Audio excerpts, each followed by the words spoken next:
Hello student, today we have learned class 7 math chapter number 7 congruence of triangle। तो हम लोग इस chapter में देखेंगे ना कॉन्ग्रुएंस ऑफ ट्राइंगल के बारे में कि ट्राइंगल कॉन्ग्रुएंस कैसे कैसे होते हैं उसके बारे में। इजी चैप्टर है, आप लोगों को बहुत अच्छे से समझ में आएगा। तो स्टार्ट करते हैं। Two figure of exactly the same shape and same size are called congruent। दो फिगर जो क्या हो exactly same shape और सेम साइज के हो ना, उसे हम लोग क्या बोलते हैं, कॉन्ग्रुएंट बोलते हैं। जैसे कि एग्जांपल, जैसे देखिए ये पेन और ये पेन, देखिए दोनों क्या है, सेम साइज और सेम शेप के हैं क्या? यस, ये बिल्कुल सेम साइज और सेम शेप के हैं, तो इसको हम क्या बोलेंगे, कॉन्ग्रुएंट बोलेंगे। जैसे हमारा हाथ, ये जो हाथ है ना और ये वाला जो हाथ है, ये दोनों क्या है, दोनों सेम शेप और सेम साइज के हैं, तो ये क्या है, कॉन्ग्रुएंट है। क्या है ये? कॉन्ग्रुएंट है। ठीक है ना। हमारा बॉडी का हर एक पार्ट, ठीक है ना, दूसरे पार्ट क्या है, कॉन्ग्रुएंट है। जैसे कि आप अपने बॉडी को क्या करेंगे, यदि हाफ कट करेंगे ना, तो आपका लेफ्ट हैंड साइड इक्वल होगा राइट हैंड साइड के। ठीक है ना, वो क्या है, कॉन्ग्रुएंट है। या जो भी आप सॉलिड चीजें देखते हैं ना अपने आसपास, वो सभी क्या है, कॉन्ग्रुएंट है। सभी क्या है, कॉन्ग्रुएंट है। ठीक है ना। कुछ कुछ एक्सेप्शन हो सकते हैं, लेकिन मोस्टली क्या होते हैं, कॉन्ग्रुएंट होते हैं। तो समझते हैं। देखिए, two figure of exactly the same shape, क्या हो, उसका शेप सेम होना चाहिए एंड साइज भी सेम होना चाहिए। तो देखिए, मैंने से एग्जांपल दिया ना कि क्या ये शेप और ये शेप दोनों सेम है क्या? सेम है ना। देखिए, ये इस शेप का है, कुछ ऐसा शेप का है, ठीक है, और ये भी कुछ ऐसा शेप का है। तो क्या है, दोनों सेम है और दोनों का साइज भी सेम है। ऐसा नहीं है कोई कोई बड़ा है कोई छोटा है, ऐसा कोई कुछ नहीं है। यदि जितने साइज का ये है ना, तो साइज का क्या है, ये भी है। ठीक है ना, समझ में आ रहा है। तो यही होता है same shape and same size. ठीक है ना। यदि अब मैं बोलूँ कि क्या,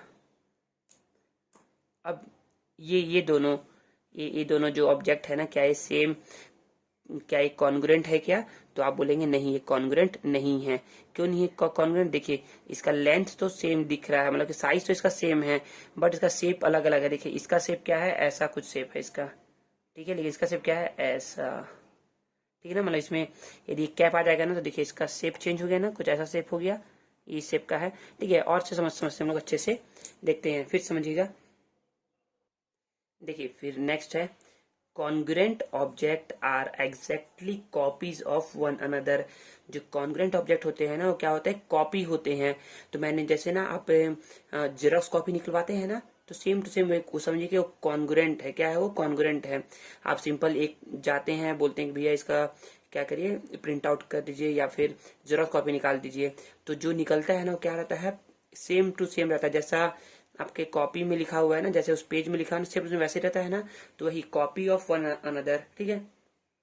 to figure place it over, two figure superpose it मतलब होता है ना, देखिए, यदि मैं अपने इस हाथ को ना, इस हाथ को यदि मैं ऐसे रख दूंगा ना, तो क्या आपको नीचे वाला मेरा हाथ दिखेगा क्या? नहीं दिखेगा ना। तो यही होता है superpose. Superpose it place it over to other. यदि आपको चेक करना है ना कि कोई भी दो ऑब्जेक्ट कॉन्ग्रुएंट है या नहीं है, आप क्या कर दीजिए, पहले ऑब्जेक्ट के ऊपर दूसरा ऑब्जेक्ट आप सुपरपोज करिए, मतलब उसके ऊपर रख दीजिए। Superpose it means place it over, उसके ऊपर रखना है। या यदि आपको पहले वाला ऑब्जेक्ट अच्छे से नहीं दिख रहा है, मतलब पूरी तरीके से नहीं दिख रहा है ना, दूसरे वाले के चलते, तो समझ जाइए ना कि वो क्या कॉन्ग्रुएंट है। ठीक है ना। अब ऐसा नहीं होना चाहिए ना कि वो क्या, उसका साइज छोटा हो, छोटे वाले पहले वाले का साइज छोटा हो, बड़े वाले साइज, ऊपर वाले का साइज बड़ा हो, तो आपको दिखेगा नहीं, ऑब्वियस सी बात है। लेकिन साइज भी सेम होना चाहिए और शेप भी सेम होना चाहिए, तो उसी को बोलते हैं कॉन्ग्रुएंट। ठीक है। देन इन डेली लाइफ, हमारे डेली लाइफ में मैनी ऑब्जेक्ट आर कॉन्ग्रुएंट, बहुत सारे ऑब्जेक्ट क्या है, कॉन्ग्रुएंट है। Two stamps of same denomination, मतलब कि क्या है इसका, दो स्टाम्प जो होते हैं ना, जिसमें जिसमें सेम चीजें लिखी हुई हो, वो क्या होते हैं, सेम होते हैं। Two notes of same denomination, अब 10 रुपीज का नोट आप ले लीजिए, चाहे वो मेरे पास हो चाहे वो आपके पास हो, दोनों सेम रहेंगे क्या? बिल्कुल सेम है ना। तो वही बताया गया है यहाँ पर, और वो क्या है, कॉन्ग्रुएंट भी है। ठीक है ना, सभी कॉन्ग्रुएंट के बारे में बताया जा रहा है। Saving blade of the same company, जो सेविंग ब्लेड होता है ना सेम कंपनी का, वो क्या रहता है, सेम रहता है, it means congruent. And same type, मतलब सेम टाइप का होना चाहिए, कॉम्ब। ठीक है ना, ब्लेड सेम टाइप का होना चाहिए ब्लेड। ठीक है। Biscuits in the same packet, तो बिस्किट जो रहता है वो भी क्या रहता है, कॉन्ग्रुएंट रहते हैं ना, एक के ऊपर एक रखने से दूसरे दिखेंगे क्या, साइड से नहीं देखना आपको, ना ऊपर से देखना है, तो आपको सेम नहीं दिखेंगे, मतलब कि सेम दिखेंगे, ठीक है ना। Sheets of the same letter pad are congruent, मतलब कि सीट्स देखिए आपको इस पेज के नीचे का पेज दिख रहा है क्या, अभी नहीं दिख रहा है ना, तो इट मीन्स क्या है, वो कॉन्ग्रुएंट है, ठीक है ना, समझ में आया। The relation of two object being congruent is called congruence. अब जब दो ऑब्जेक्ट में हम लोग रिलेशन फाइंड करते हैं ना कॉन्ग्रुएंट का, तो उसे हम बोलते हैं कॉन्ग्रुएंस बोलते हैं, ठीक है ना। द रिलेशन क्या है, दो ऑब्जेक्ट के बीच में कॉन्ग्रुएंट फाइंड करने को हम लोग बोलते हैं कॉन्ग्रुएंस, ठीक है ना। Here we shall deal with plane figure only, और हम लोग यहाँ पर ना केवल प्लेन फिगर्स के बारे में पढ़ेंगे। तो प्लेन फिगर्स मैंने पढ़ाया क्या होता है ना प्लेन फिगर्स। तो देखिए प्लेन फिगर्स क्या है, तो समझिए ना कि जैसे कि ये एक ट्राइंगल है ना, ठीक है, एक ट्राइंगल है, इसका साइड मैंने बोल दिया 2 है, ये 3 है, और ये 4 सेंटीमीटर का साइड है इसका, और ये ट्राइंगल है, इसका साइड भी क्या है, 2 है, 3 है, 4 है। तो क्या ये दोनों कॉन्ग्रुएंट है क्या, तो कॉन्ग्रुएंट के लिए आप लोग को दो चीज चेक करनी है। पहला फर्स्ट चेक करना है शेप, क्या दोनों का शेप सेम है क्या, तो यस बोथ आर ट्राइंगल, दोनों क्या है, ट्राइंगल है। देन चेक करना है साइज, क्या दोनों का साइज सेम है क्या, देखिए इसका एक साइड 2 है, इसका भी एक साइड 2 है, other side 3, other side 3, and next other side 4 4। तो यस हम कह सकते हैं ना इट इज अ कॉन्ग्रुएंट, क्या है दोनों कॉन्ग्रुएंट है, ठीक है ना। तो एक करते हैं एक्टिविटी है कॉन्ग्रुएंस अमंग लाइन सेगमेंट। तो हम लोग अभी क्या कर रहे हैं, लाइन सेगमेंट के बारे में कॉन्ग्रुएंसी को चेक कर रहे हैं। देखिए ये एक लाइन सेगमेंट है ए बी, और एक लाइन सेगमेंट है सी डी, ठीक है ना। अब देख करके आपको लग रहा होगा ना कि ये दोनों क्या है, सेम लेंथ के हैं और सेम साइज भी है। देखिए ये भी एक लाइन सेगमेंट है, ये भी एक लाइन सेगमेंट है। तो हम लोग का तो पहला तो प्रूफ हो गया कि हाँ पहला होना चाहिए शेप, तो दोनों का शेप सेम है, ठीक है। अब चेक करते हैं दूसरा साइज। साइज क्या, देखिए इसका भी साइज और इसका भी साइज, दोनों का साइज क्या है, दोनों का सेम दिख रहा है ना, इट मीन्स क्या है, ये दोनों A B and C D क्या है, कॉन्ग्रुएंट है। तो इसको हम लोग ऐसा लिखते हैं A B C D congruent. एक कॉन्ग्रुएंट का साइन है, याद रखिएगा, कॉन्ग्रुएंट का क्या है, साइन है, याद रखना है आपको, ठीक है। अब नेक्स्ट देखते हैं पी क्यू, क्या लाइन सेगमेंट दिख रहा है क्या आपको, yes it is a line segment. And R S is also a line segment. तो दोनों हम लोग चेक करना है पहले कि शेप, क्या दोनों का शेप सेम है क्या, यस ये एक लाइन सेगमेंट है, ये भी एक लाइन सेगमेंट है। देन नेक्स्ट चेक करना है साइज, तो साइज जब देखेंगे ना, देखिए तो पी क्यू जो लाइन सेगमेंट है ना क्या है, बड़ा दिख रहा है, और आर एस क्या है, छोटा दिख रहा है। तो क्या कॉन्ग्रुएंट है क्या, नहीं। यदि एक चीज भी यदि सही नहीं होता है ना, ये यदि मान लीजिए कि आपको शेप मिल गया है, साइज नहीं मिल रहा है, या साइज मिल गया है शेप नहीं मिल रहा है ना, तो कॉन्ग्रुएंट नहीं होगा। बोथ दोनों चीजें होनी चाहिए, तो भी तभी हम क्या बोलेंगे कि कॉन्ग्रुएंट है। तो हम बोल सकते हैं कि ए बी और सी डी कॉन्ग्रुएंट है, ठीक है। और जो आपका पी क्यू और आर एस जो है वो कॉन्ग्रुएंट नहीं है। देखिए जो यहाँ लिखा हुआ है ना, the symbol this this symbol denotes is congruent to, इसे क्या बोलते हैं, इज कॉन्ग्रुएंट टू। तो इसे ऐसा पढ़ा जाता है A B is congruent to C D, A B is congruent to C D, समझ में आ गया ना। Then if two line segment have the same that is equal length, यदि दो लाइन सेगमेंट क्या होगा, इक्वल लेंथ का होगा, दे आर कॉन्ग्रुएंट, क्या होगा वो कॉन्ग्रुएंट होगा, ठीक है। Also if two line segments are congruent they have same length, मतलब कि यदि बोला जा रहा है ना कि देखिए ऐसा बोला जा रहा है कि यदि ये पेन, यदि ये पेन इस पेन की क्या है, इक्वल है, यदि ये पेन इस पेन की क्या है, इक्वल है, तो ये पेन इस पेन के इक्वल होगा, यही बोला जा रहा है, यही यहाँ बोला जा रहा है कि यदि if two line segments have the same length, यदि दो लाइन सेगमेंट का सेम लेंथ होगा ना, तो क्या होगा, कॉन्ग्रुएंट होगा। If two line segments are congruent they have same length, मतलब कि यदि लाइन सेगमेंट सेम लेंथ का है तो वो कॉन्ग्रुएंट होगा, और कॉन्ग्रुएंट है तो वो क्या होगा, सेम लेंथ का होगा, ठीक है ना। बस एक उल्टा उल्टा बोल रहा है, ठीक है ना। एक बार यदि इक्वल है लाइन सेगमेंट तो कॉन्ग्रुएंट है, और कॉन्ग्रुएंट है तो लाइन सेगमेंट है, ठीक है ना। In shorts line segment congruent their length are same, यदि लाइन सेगमेंट कॉन्ग्रुएंट है ना तो उसका लेंथ क्या है, सेम है। और द सिंबल, ये जो सिंबल है ना, ये जो सिंबल है मीन्स इसका मतलब होता है इम्प्लाइज फ्रॉम बोथ साइड, मतलब कि वो चीज जो है ना दोनों साइड में क्या है वैलिड हो रही है, दोनों चीज में क्या हो रही है वो चीज वैलिड हो रही है। तो यदि मैंने ऐसा साइन लगा दिया है ना, it means left hand side और राइट हैंड साइड क्या हो रहा है, दोनों साइड में ना वो चीज बैलेंस हो रही है, मतलब कि दोनों में क्या हो रहा है, इम्प्लाइज कर रहा है वो चीज, ठीक है ना। तो देखिए यहाँ पर आपको ना एक छोटा सा कॉन्सेप्ट बता दूं कि यहाँ पर ना एक कॉन्सेप्ट है, समझिएगा इस कॉन्सेप्ट को। देखिए सिमिलैरिटी, ये जो साइन है ना, इस साइन को हम बोलते हैं सिमिलैरिटी साइन, ठीक है ना। अभी आप लोगों ने देखा ना कि इस साइन को हम लोग क्या बोलते हैं, इज कॉन्ग्रुएंट टू, क्या बोलते हैं, इज कॉन्ग्रुएंट टू। इसे क्या करना है, एक ना वेव बना देना है, यहाँ पर ना ऊपर में दो इक्वल साइन लगाना है, मतलब इक्वल साइन एक ही लगाना है, उसके बाद क्या करना है, वेव बना देना है, तो उसका मतलब हो जाता है कॉन्ग्रुएंट, ठीक है ना। इसे पढ़ते हैं इज कॉन्ग्रुएंट टू। तो देखिए जो ये है ना, ये साइन होता है सिमिलैरिटी का। सिमिलैरिटी मीन्स होता है कि सेम सेम शेप होगा बट साइज क्या होगा, अलग अलग होगा, same shape but size different, ठीक है ना। तो देखिए तो मैं यहाँ पर एग्जांपल में बोल सकता हूँ, सपोज करिए कि एक ट्रायंगल है, ठीक है, और ये भी एक ट्रायंगल है, ठीक है। तो देख कर क्या आपको लग रहा है ना कि ये दोनों क्या है, सेम शेप है, शेप मीन्स दोनों फिगर क्या है, दोनों ट्रायंगल है, ये भी ट्रायंगल है, ठीक है, बट सेम साइज नहीं होना चाहिए, not same size, not same size. देखिए ये ट्रायंगल स्मॉल है और ये ट्रायंगल क्या है, लार्ज है, तो क्या है दोनों सेम साइज के हैं क्या, नहीं, इट मीन्स क्या है, ये ट्रायंगल जो है ना ये सिमिलर ट्रायंगल है, क्या है ये सिमिलर ट्रायंगल है, ठीक है। तो मैं ऐसा बोल सकता हूँ कि ये ट्रायंगल ए बी सी है और ये डी ई एफ है ना, it means triangle A B C similar to triangle D E F. आप लोग को समझना है, कहीं पर भी सिमिलर दे दिया है ना, इसका मतलब क्या है, क्या बोलना चाह रहा है कि उसका क्या है, सेम शेप है बट साइज डिफरेंट डिफरेंट है, ठीक है। देन इसे बोलते हैं कॉन्ग्रुएंट। कॉन्ग्रुएंट मीन्स ना होता है same shape and same size. तो देखिए देखिए कॉन्ग्रुएंट मीन्स होता है सेम शेप एंड साइज, मतलब साइज और शेप दोनों सेम होंगे। तो मैंने क्या किया, ये एक ट्रायंगल ड्रॉ किया, ठीक है ना। ट्रायंगल से समझाना ना इजी होता है, इसलिए मैं क्या करता हूँ, ट्रायंगल ड्रॉ करता हूँ ऑलवेज, ठीक है ना। देखिए तो यहाँ मैंने इसे बोल दिया कि ये ए है, ये बी है, ये सी है, ये D E F and F. तो मैंने बोल दिया कि ये 2 है, ये 3 है, ये 4 है, ये 4 है, ये 2 है और ये 3 है।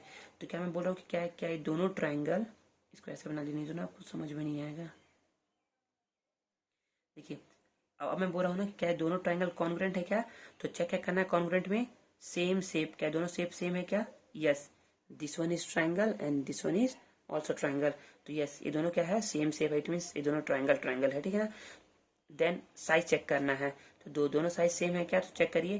देखिए एक साइड का क्या है, 4 है, यस 4 है, एक साइड इसका 3 है, यस इसका 3 है, इसका देखिए इसका 2 है, यस इसका भी 2 है, इट मीन्स इसका साइज भी सेम है और शेप भी सेम है, इट मीन्स हम बोल सकते हैं ना triangle A B C congruent to triangle, समझ में आ गया ना। देखिए अब आप लोग सोच रहे होंगे ना कि अरे 2 तो इस साइड है, 2 तो इस साइड बनाया है, इसका मतलब क्या है,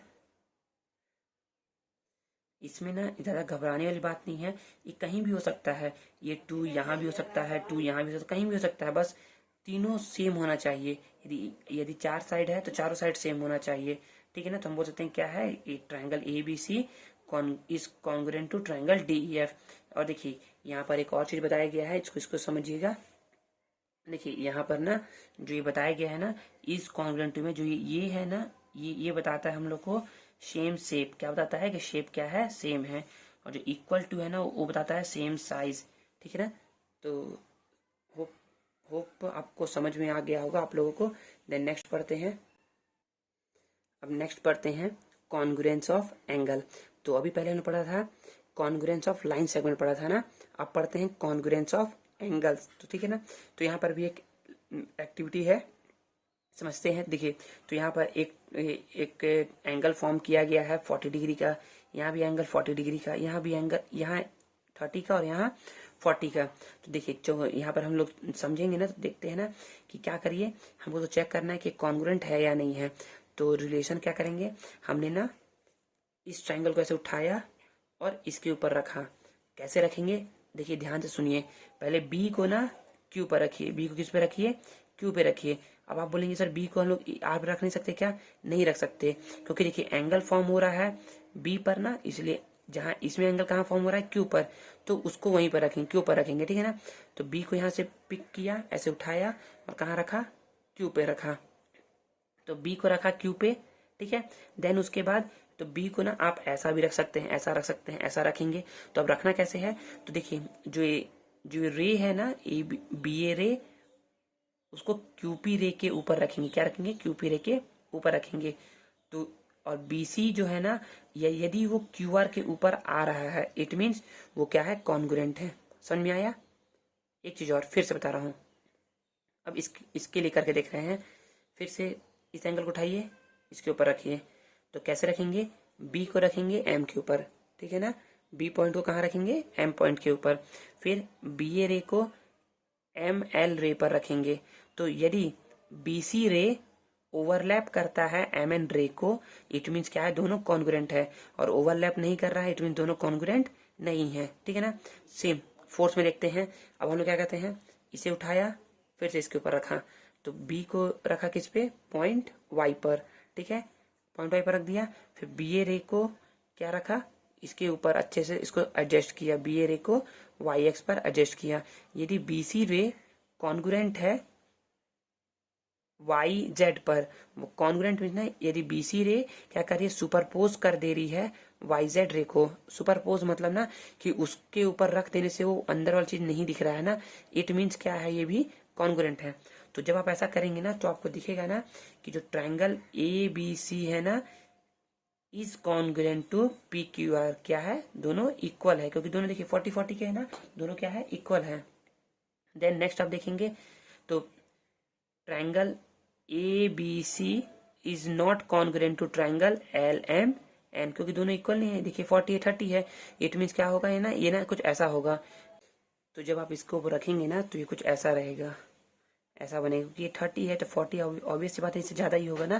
तो यहाँ देखिए फर्स्ट वाले के लिए ना, यहाँ इसके लिए बताया गया है यहाँ पर कि triangle angle A B C congruent है एंगल पी क्यू आर के, ठीक है ना।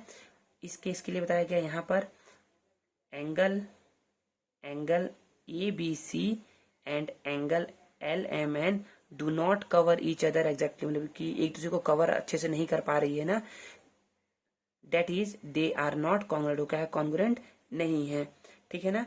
नोट डेट, नोट करना है, in this case measure of angle A B C and L M N R not equal. और इस केस में क्या था, measure it of angle A B C equal होगा एंगल पी क्यू आर के, it means 40 degree, ठीक है ना। देन थर्ड केस में जो आप रखेंगे ना, तो आपको लगेगा ना कि सर ये तो क्या है, बहुत आगे तक जा रहा है, और ये क्या है, बहुत इतना छोटा है, और ये बहुत आगे तक जा रहा है। तो जिसे पता है ना कि रे का क्या कोई लेंथ नहीं होता है, रे को आप कभी मेजर नहीं कर सकते। तो रे आप चाहे इतना लिखिए, चाहे इतना बड़ा लिखिए, चाहे इतना बड़ा लिखिए, उसे आप कभी मेजर कर ही नहीं सकते हैं। तो यहाँ पर वही बताया गया, समझते हैं। Angle X Y Z and angle A B C, जो एंगल ए बी सी है ना, A B C measure of each angle 40 degree, 40 degree क्या है, 40 डिग्री है। The ray Y Z appear in the figure to be longer than B C, जो Y Z है ना, क्या है, लॉन्गर लग रहा है बीसी से। वी में थिंक, हमें थिंक होगा, हम सोचेंगे ना कि A B C, angle A B C क्या है, ए बी सी क्या है, वो स्मॉलर है इससे, है ना, smaller than X Y Z. But the ray in the figure only indicate the direction, जो रे होता है ना, वो केवल क्या कहता है, हम लोग को डायरेक्शन इंडिकेट करता है, एंड नॉट एनी लेंथ, वो लेंथ को डायरेक्ट बताता नहीं है, वो हमें केवल बताता है कि डायरेक्शन क्या है उस रे का। Both the rays are endless, rays क्या है, दोनों एंडलेस है, ये भी एंडलेस जाएगा, ये भी एंडलेस जाएगा, ठीक है ना। In the direction of the arrow, arrow के डायरेक्शन में। Here the endless length of the ray is important rather than length of line segment. तो ये क्या है, अभी क्या है, ये यदि यहाँ पर लाइन सेगमेंट रहता है ना, तो इक्वल नहीं रहता, लेकिन अभी ये रे है, इट मीन क्या है, दोनों इक्वल है। तो we write angle A B C is congruent to angle X Y Z. तो इट मेजर, इसका मेजर क्या है, एंगल ए बी सी का मेजर एंगल वाई जेड के मेजर के इक्वल है, ठीक है ना।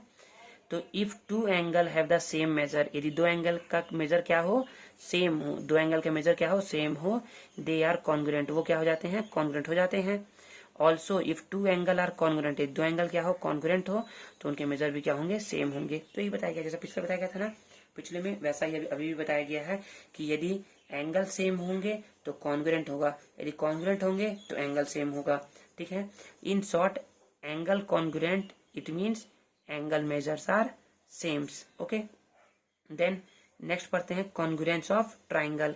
हम लोगों ने पहला पढ़ा congruence of line segment, then पढ़ा कॉन्ग्रुएंस ऑफ एंगल, अब थर्ड पढ़ेंगे कॉन्ग्रुएंस ऑफ ट्राइंगल, ठीक है। Two line segment are congruent, दो लाइन सेगमेंट क्या होते हैं, कॉन्ग्रुएंट होते हैं when one of them is just a copy of the other, जिसमें से एक क्या हो, दूसरे का जस्ट कॉपी हो, ठीक है ना। सिमिलरली उसी तरीके से टू एंगल्स आर कॉन्ग्रुएंट, दो एंगल क्या होते हैं, कॉन्ग्रुएंट होते हैं if one of them is copy of the other, और दूसरा क्या हो, पहला क्या हो, कॉपी हो दूसरे का। नाउ अब टू ट्राइंगल्स आर कॉन्ग्रुएंट, दो ट्राइंगल क्या होंगे, कॉन्ग्रुएंट होंगे if they are copies of each other, ये दोनों क्या हो, कॉपी हो एक दूसरे के, ठीक है ना। And when superposed they cover each other, और जब एक के ऊपर एक को प्लेस किया जाए ना, तो क्या करे वो, एक दूसरे को बिल्कुल कवर कर ले, ठीक है ना। तो यही होता है कॉन्ग्रुएंस ऑफ ट्राइंगल, ठीक है ना। जैसे मैं क्या करूँ, इसे उठाऊं और इसके ऊपर रखूंगा ना, तो क्या हो जाएगा, पूरा एक दूसरे को कवर कर लेगा। इट मीन्स क्या है, दोनों बोथ ट्राइंगल क्या है, कॉन्ग्रुएंस है, ठीक है। अब एक मैथ्स एक्टिविटी है, मैथ्स एक्टिविटी करते हैं। मैथ्स एक्टिविटी में ये बताया गया है ना, superpose it means plus, place a trace copy of triangle A B C on P Q R, एक ट्राइंगल लेना है A B C on P Q R पर, A fall on P, A क्या कर रहा है, फॉल कर रहा है पी पे। देखिए मैं बना रहा हूँ A B C triangle A B C and triangle है पी क्यू आर। देखिए क्या बोल रहा है ना कि A fall on P, A कहाँ फॉल कर रहा है, पी पर, ठीक है। B fall on Q, B fall कर रहा है क्यू पर, and C fall on R, और सी फॉल कर रहा है आर पर, ठीक है ना। Also A B fall along A Q, sorry P Q, जो ए बी है ना वो कहाँ फॉल कर रहा है, पी क्यू पर फॉल कर रहा है। B C fall along Q R, और जो बी सी है ना वो क्यू आर पर फॉल कर रहा है। And A C fall along P R, और जो ए सी है वो पी आर पर फॉल कर रहा है। Since triangle A B C and P Q R cover each other exactly, the two triangle are called, the two triangle are congruent. तो जब देखिए जब ऐसा हो ना तो क्या होता है, दोनों ट्राइंगल कॉन्ग्रुएंट होते हैं, ठीक है ना। मतलब कि दोनों साइड, ये साइड इस साइड के इक्वल, ये साइड इस साइड के इक्वल, और ये इसके equal, as well as A fall करे पी पर, बी फॉल करे क्यू पर, और सी फॉल करे आर पर, तो क्या होता है, कॉन्ग्रुएंट होता है। तो मैंने बताया था ना कि इसको कैसे लिखते हैं, triangle A B C is congruent to triangle P Q R, triangle A B C and triangle P Q R have the same shape and same size, क्या होता है, दोनों का साइज और शेप सेम होता है, ठीक है ना। In two congruent triangle, the side and the angle that coincide by superposition are said correspond। मतलब कि देखो जो कॉन्ग्रुएंट होता है ना उसमें क्या होता है, जो साइड और एंगल होता है ना वो क्या करता है, कोइंसाइड करता है। मतलब कि एक के ऊपर एक रखने पर ना नीचे वाला दिखेगा नहीं, ठीक है, कोइंसाइड करता है बाय सुपरपोजिशन, एक के ऊपर एक रखने पर, are as set to correspond, हम लोग इसको करस्पॉन्ड बोलते हैं, ठीक है ना। They are also called corresponding side and corresponding angle respectively. यदि साइड इस साइड के ऊपर आ रहा है तो उसे बोलेंगे करस्पॉन्डिंग साइड, यदि एंगल इस एंगल के ऊपर आ रहा है तो बोलेंगे करस्पॉन्डिंग एंगल, ये इसके ऊपर आ रहा है तो करस्पॉन्डिंग एंगल, ये इसके ऊपर आ रहा है तो करस्पॉन्डिंग एंगल, ये साइड इसके ऊपर आ रहा है तो करस्पॉन्डिंग साइड, ठीक है ना। तो करस्पॉन्डिंग वर्टिसेस कौन कौन से है, तो देखिए A and P, B and Q, C and R, तो ये हो गया corresponding vertices, okay. Corresponding side A B P Q, B C Q R, C A P R, okay. हम बोल सकते हैं ना कि जो ए बी होगा ना वो इक्वल होगा पी क्यू के, बी सी इक्वल होगा क्यू आर के, और सी ए इक्वल होगा आर पी के, ठीक है, समझ में आ रहा है। देन उसके बाद corresponding angle, angle A equal to angle P, angle B equal to angle Q, और angle C equal to angle R, ठीक है ना। तो फिर अब नेक्स्ट इसके बाद हम लोग पढ़ते हैं the two triangle are congruent, दो ट्राइंगल क्या होंगे, कॉन्ग्रेंट होंगे, then there corresponding parts, corresponding parts मतलब corresponding sides and corresponding angles that match one another are equal, दोनों क्या हो, मैच करे और दोनों क्या हो, इक्वल हो, ठीक है ना। Thus in this two triangle are congruent, मतलब कि जो जो दो ट्राइंगल होते हैं ना क्या होते हैं, कॉन्ग्रुएंट होते हैं। तो हम बोल सकते हैं, बस इतना याद रखिएगा, बस आप इतना चेक कर लीजिएगा, यदि ये किसी में फॉलो हो रहा है इट मीन्स वो क्या होगा, दोनों ट्राइंगल कॉन्ग्रुएंट होगा, ठीक है ना। एंगल ए होना चाहिए, एंगल पी के, अब जरूरी नहीं है ना कि एंगल ए पी के इक्वल होगा, एंगल ए ना आर के भी इक्वल हो सकता है, एंगल बी क्यू के इक्वल हो सकता है और एंगल सी पी के इक्वल हो सकता है, कोई भी किसी के भी इक्वल हो सकता है, ठीक है ना, समझ में आ गया ना। तो वैसे ही है, एंगल ए पी के, एंगल बी क्यू के, एंगल सी आर के, और B C Q R, C R P and A B P Q, ठीक है ना। देन पढ़ते हैं नेक्स्ट, करस्पॉन्डिंग करस्पॉन्डेंस और matching of vertices. In all there are 6 possible way of putting the vertices of triangle A B C on the vertices of triangle P Q R. देखिए इसमें ये बताया गया है ना, इसे अच्छे समझिएगा। देखिए हम सपोज करिए कि ये दो दो क्या है, ट्राइंगल है, ठीक है, ट्राइंगल ए बी सी, और ये ट्राइंगल है ए बी सी एंड ये है ट्राइंगल पी क्यू आर। देखिए यहाँ पर ये बताया गया ना कि एंगल ए किसके इक्वल है, एंगल पी के, एंगल ए एंगल पी के इक्वल है, एंगल ए क्यू के इक्वल भी हो सकता है, ऐसा कोई कंपलसरी नहीं है कि एंगल ए एंगल पी के इक्वल होगा, एंगल क्यू के भी इक्वल हो सकता है, और एंगल ए एंगल आर के भी इक्वल हो सकता है, ठीक है ना। देन अब उसके बाद एंगल ए इक्वल हो गया एंगल पी के, एंगल बी हो गया क्यू के, और एंगल सी हो गया आर के, ये पहला केस, ठीक है ना। फिर दूसरा केस में एंगल ए इक्वल होगा एंगल क्यू के, ठीक है, बी इक्वल होगा आर के, और सी इक्वल होगा पी के, ठीक है ना, दूसरा case. Then third case, angle A equal होगा एंगल आर के, बी इक्वल होगा पी के, और सी इक्वल होगा क्यू के, तीसरा केस। अब चौथा केस क्या होगा, देखिए ए इक्वल हो गया क्यू के, और बी इस बार आर के इक्वल ना होकर के पी के इक्वल हो गया, ठीक है ना। तो A Q B P C R, ठीक है। अब चौथा केस, फोर्थ केस क्या है, ए पी के इक्वल है, बी किसके हम लोग बोलते थे, क्यू के इक्वल बोलते थे ना, अब बी क्यू के इक्वल हो करके आर के इक्वल है, ठीक है ना, ऐसा, और सी क्यू के इक्वल है, ये हो गया फिफ्थ केस। सिक्स केस क्या है, ए इक्वल है आर के, ठीक है, और बी जो पहले होता था पी के इक्वल, अब पी के इक्वल ना होकर के किसका इक्वल हो गया, क्यू के इक्वल हो गया, ठीक है ना, और जो सी है वो हो गया पी के। तो इस टाइप का ना टोटल 6 पॉसिबल वेज हो सकता है चेक करने के लिए कि दो दो ट्रायंगल कॉन्ग्रुएंट है या नहीं है। तो याद रखिए जब भी आप कॉन्ग्रुएंट लिखेंगे ना तो ऑर्डर का बहुत ध्यान रखिएगा, ऑर्डर का। ऑर्डर मतलब कि यदि आप लिख रहे हैं ना ए, जैसे मैंने बोला ना कि ट्रायंगल ए बी सी, मुझे पता है कि triangle A B C congruent है ट्रायंगल पी क्यू आर के, तो इसे लिखते कैसे हैं, तो देखिए ध्यान से देखिए, समझिएगा इसको क्योंकि ये बहुत इंपॉर्टेंट है। ए बी सी कॉन्ग्रुएंट है पी क्यू आर के, तो ऐसा लिखना है, ए किसके इक्वल है, एंगल ए पी के, बी किसके इक्वल है, क्यू के, और सी किसके इक्वल है, आर के। तो इसे ऐसे लिखिएगा, A B C P Q R, ऐसा, ठीक है ना। अब यदि आप क्या करते हैं, यदि आप ऐसा लिख देंगे ना, triangle A B C congruent to triangle P R Q, तो ये क्या हो जाएगा, इससे ये पता चलता है ना, बता रहा हूं, देखिए इस केस में एंगल ए एंगल पी के इक्वल, बी क्यू के इक्वल, और सी आर के इक्वल। लेकिन इस केस में एंगल ए पी के इक्वल, एंगल बी आर के इक्वल, और एंगल सी क्यू के इक्वल। तो देखिए दोनों में ना आपको लग रहा होगा दोनों सेम है, लेकिन दोनों क्या है, डिफरेंट डिफरेंट है। ये वाला ना केस कब है, जब ए पी के इक्वल, बी क्यू के इक्वल, और सी आर के इक्वल। और इस केस में ए जो है पी के इक्वल है, बी जो है ना आर के इक्वल है, क्योंकि बी सेकेंड प्लेस पे लिखा है, यहाँ पर सेकेंड प्लेस पे क्या है, आर है, तो इसलिए बी हो गया आर के इक्वल, और थर्ड प्लेस पे क्या है, सी, थर्ड प्लेस पे क्यू, ठीक है ना। देन आखिरी कॉन्सेप्ट है, देखिए अब नेक्स्ट है importance of the order of vertices. जो समझाया ना, ये यहाँ पर वही बताया गया है कि ऑर्डर का क्या रखना है, बहुत ही इंपॉर्टेंट रोल है, बहुत ही विशेष ध्यान रखिएगा ऑर्डर का, ठीक है ना।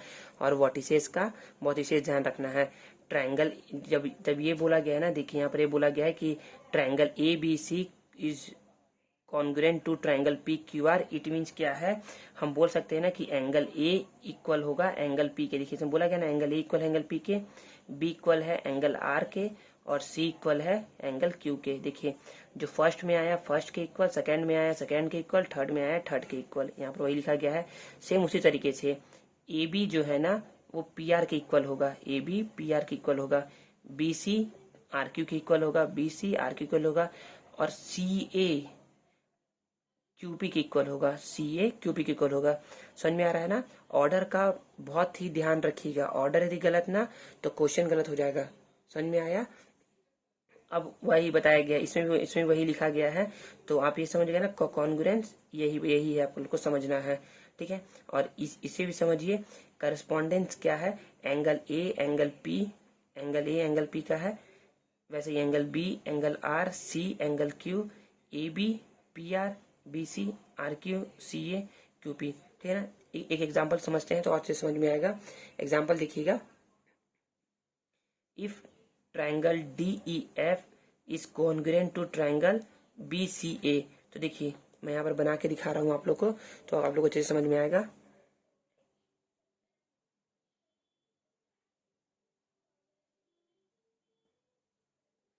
Triangle DEF is congruent to triangle BCA। देखिए तो यहाँ पर ना पहले में क्या लिखा गया है, D, और इससे पहले में क्या है, B। It means angle D जो है ना एंगल B के इक्वल है, ठीक है। यहाँ पर बताया गया, यहाँ पर तो वर्टिसेस के बारे में बताया गया, तो वर्टिसेस चेक कर लीजिए। D जो है ना वो वर्टिसेस, जो D है वो वर्टिसेस B के अकॉर्डिंग रखा गया है, वर्टिसेस E वर्टिसेस C के अकॉर्डिंग। देखिए सेकंड पे ये है, सेकंड पे भी ये भी है, ठीक है। Then vertices F vertices A के अकॉर्डिंग रखा गया है, ठीक है ना। वैसे ही देखिए पहले में, अब साइड का देख रहे हैं। साइड देखिए, साइड क्या है, DE। जो DE साइड है ना वो किसके इक्वल है, यहाँ पर क्या है, BC, तो BC के इक्वल है, ठीक है। वैसे ही EF जो साइड है ना वो CA के है, तो EF और CA, EF CA यहाँ हो जाएगा, ठीक है। और देखिए यहाँ पर FD है किसके, CA के इक्वल है, ठीक है ना। वैसे एक एंगल का ही बोल सकते हैं, जो फर्स्ट में आया है वो फर्स्ट के इक्वल, जो सेकंड में है वो सेकंड के इक्वल, जो थर्ड में है वो थर्ड के इक्वल, ठीक है ना। देखिए इस साइन का मतलब है ना कि इम्प्लाइज बोथ साइड। इसका मतलब है ना कि D B के इक्वल है, मतलब B भी D के इक्वल है, E C के इक्वल है, इट मीन C भी E के इक्वल है, ठीक है ना। इसका मतलब यही है, ठीक है ना। इसी को बोलते हैं करस्पॉन्डेंस बोलते हैं। क्या बोलते हैं इसी को, करस्पॉन्डेंस बोलते हैं, करस्पॉन्डेंस, ठीक है ना। समझ में आ रहा है, समझ में आ गया ना। इसका मतलब क्या है, इसका मतलब है करस्पॉन्डिंग, या फिर मैचिंग बोल सकते हैं कि मैचिंग कर रहा है, मतलब मैच कर रहा है उससे, ठीक है ना। तो यहाँ हमारा एक्सरसाइज 7.1 का ना बेसिक्स जो है ना और कॉन्सेप्ट जो है ना वो क्या होता है, ओवर होता है। नेक्स्ट वीडियो में हम लोग एक्सरसाइज 7.1 के क्वेश्चन को सॉल्व करेंगे, ठीक है ना।